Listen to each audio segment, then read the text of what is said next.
I'm back at Lafangan. Dito tayo sa Rui House kakain. Akala ko Japanese resto, Chinese pala, Rui.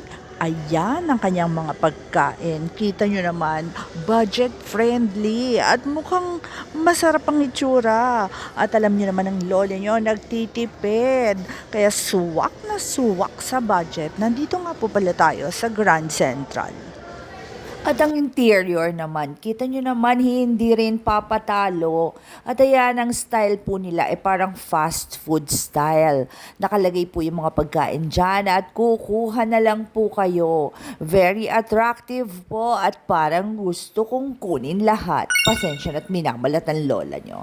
At pag o-order po kayo ng mga noodles, ayan po guys, sa harap po ninyo ipe-prepare para kang nasa buffet.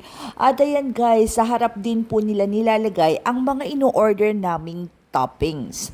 Kaya eto guys, meron din po silang mga drinks at hindi naman po kamahalan.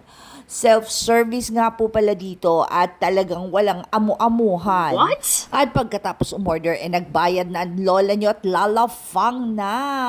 Kanya-kanya nga po palang kuha dito ng kubyertos. Ang kutsara tinidor nila nandiyan. At syempre, ang mga condiments nila na andyan din. Unlimited. At ang kanilang tubig libre. At syempre naman ang mga kutsara tinidor nila nasa drawers lang. At saan ka pa? Magfa-fast food ka pa? Dito ka na, may pa-ambience pa. At ang pagkain halos presyong fast food lang. At mukha ka pang sosyal. Wow! At heto na po ang order namin. Ayan po yung sa daughter ko. At mukha naman pong siyang masarap at natuwa naman po ang anak ko. At eto naman po ang akin.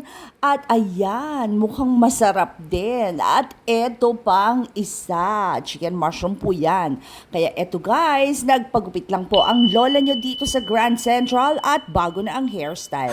Thank you guys for joining us. Hanggang sa susunod. Bye-bye!